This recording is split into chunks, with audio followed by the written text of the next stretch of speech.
Hola, ¿qué tal? Buenas tardes. Nuevamente soy la maestra Erika Robledo Collazo, del doctorado en Derechos Humanos y Litigación Oral de la Universidad IEXPRO.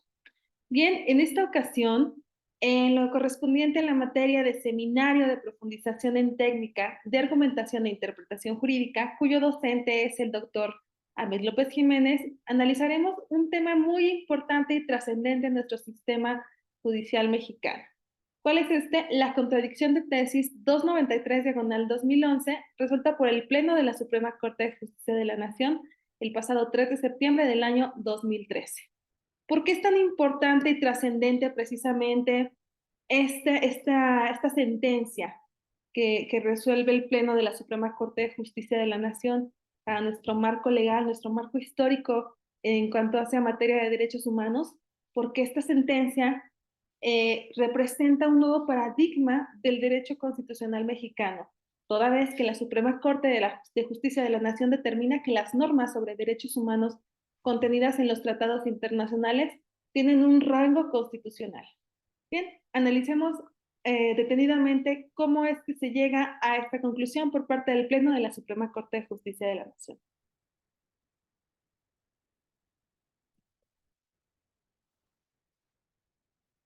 Bien, nos podríamos preguntar inicialmente quiénes sustentan precisamente estas sentencias que se representan contradictorias. Todo surge por la que presenta primeramente el primer tribunal colegiado en materia administrativa y del trabajo del 11º circuito y a su vez el séptimo tribunal colegiado en materia civil del primer circuito. ¿Qué implica esta contradicción de tesis? Bien, los tribunales contendientes analizaron los diversos amparos directos sometidos a su consideración con tres ejes específicos.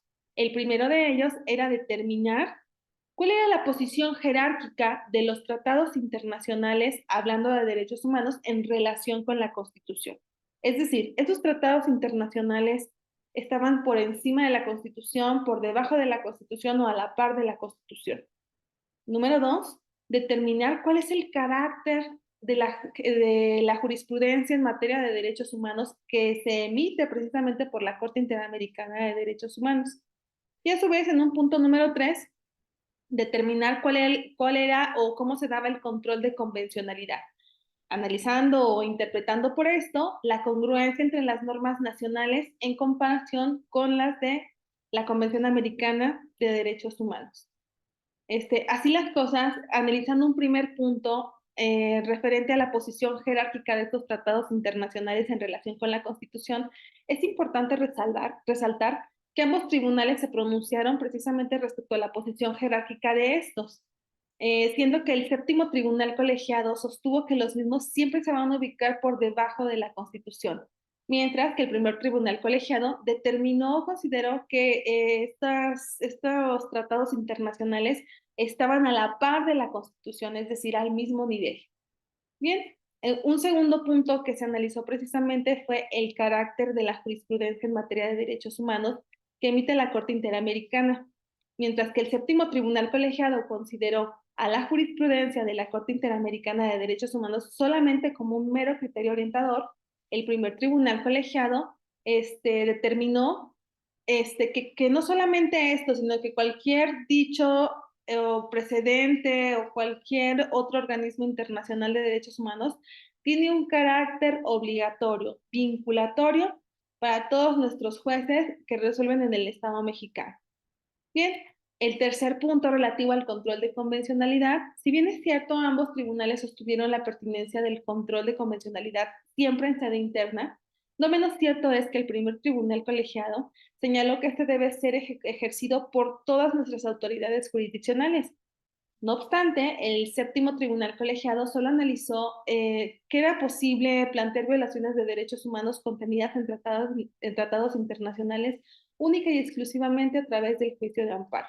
No obstante, a una y otra, es importante resaltar que no existe un punto de toque entre las consideraciones sustentadas por ambos tribunales, motivo por el cual se determinó solamente la existencia de la contradicción de tesis denunciada en dos puntos específicos. Como ya se mencionó, el número uno, la posición jerárquica de los tratados internacionales cuando se habla de derechos humanos en relación con nuestra Carta Magna, Y número 2, el carácter de la jurisprudencia en materia de derechos humanos que emite precisamente la Corte Interamericana de Derechos Humanos. Como indicamos inicialmente, ¿qué fuerza vinculatoria tienen? ¿Se quedarán solamente como un criterio orientador o será que nuestros tribunales, al dictar el derecho, al decir el derecho, tendrán que tener observancia siempre de la jurisprudencia que emita la Corte Interamericana de Derechos Humanos? Bien, ¿qué implica? Precisamente verificamos que se resuelve el Pleno de la Suprema Corte de Justicia de la Nación, resuelve que tienen que tener observancia obligatoria toda vez que se sustenta en la reforma en materia de derechos humanos que se llevó a cabo el 10 de junio de 2011.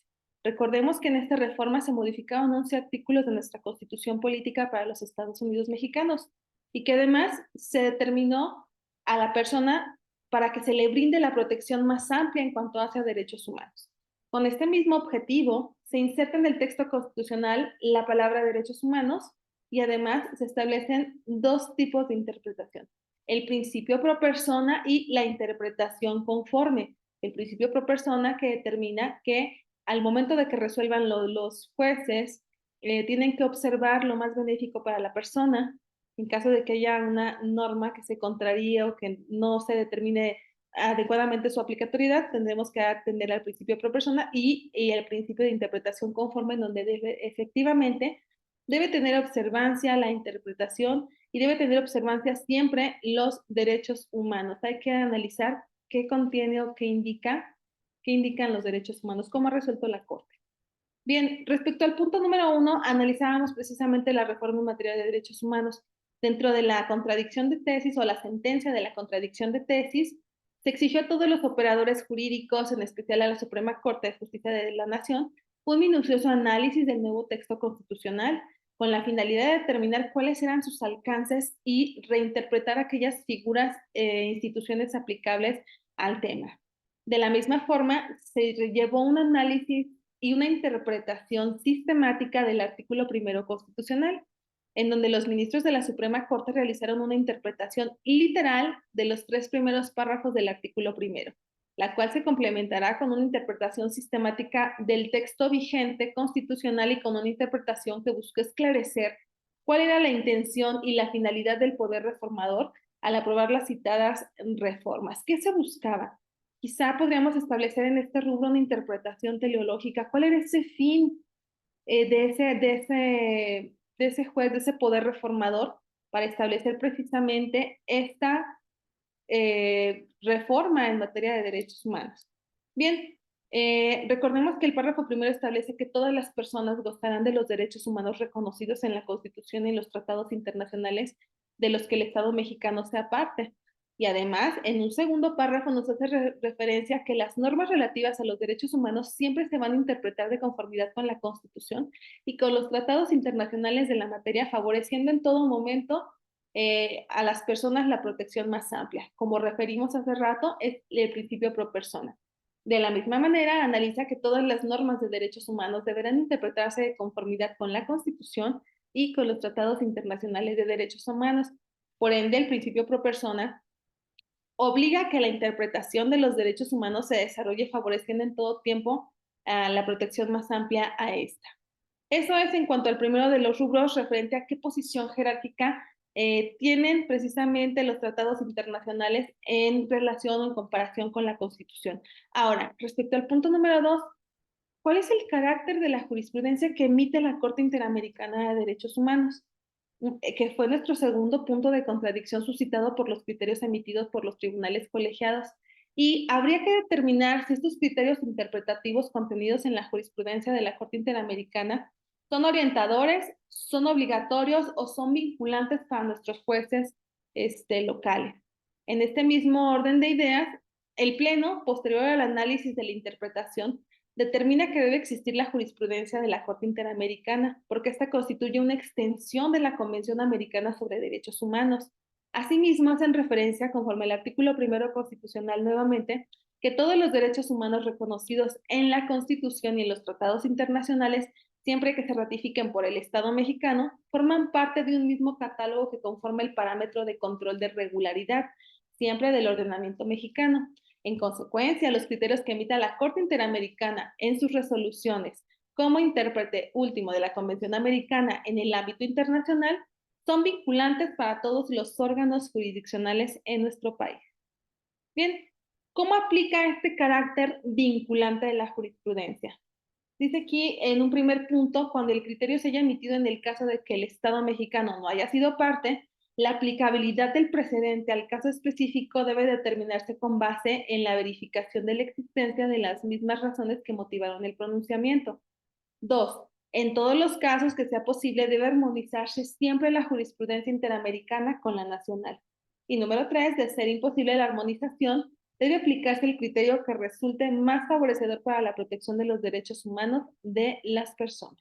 Como vemos, nuevamente se centra aquí este principio pro persona que ha prevalecido desde la reforma en materia constitucional y de derechos humanos del 10 de junio del 2011. ¿Cuáles son los criterios obligatorios o cómo aplica la resolución que emite este Pleno de la Suprema Corte de Justicia de la Nación?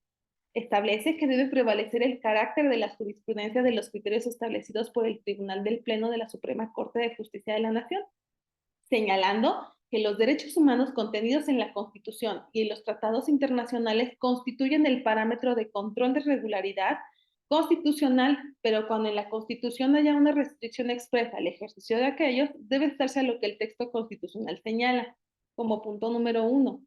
Como punto número 2, establece que la jurisprudencia que emita la Corte Interamericana de Derechos Humanos es vinculante para los jueces mexicanos siempre que sea lo más favorable para la persona.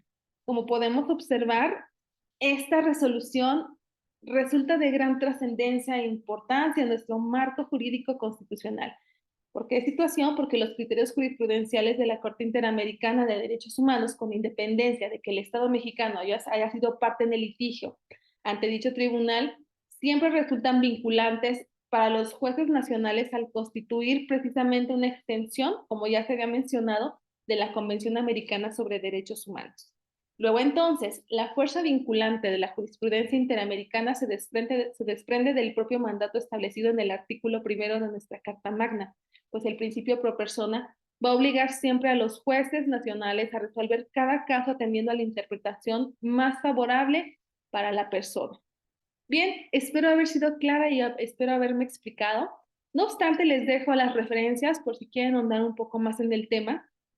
Pueden consultar la página web de la Suprema Corte de Justicia de la Nación, cuya publicación se realizó el 3 de septiembre del 2013 y el tema es la contradicción de tesis.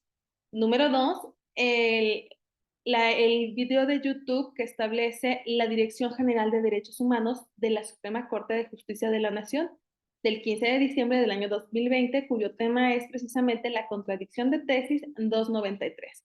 Si quieren consultar un texto más, pueden verificar el texto de Cárdenas J. del año 2015 en su curso básico de argumentación jurídica del Centro de Estudios Carbonell.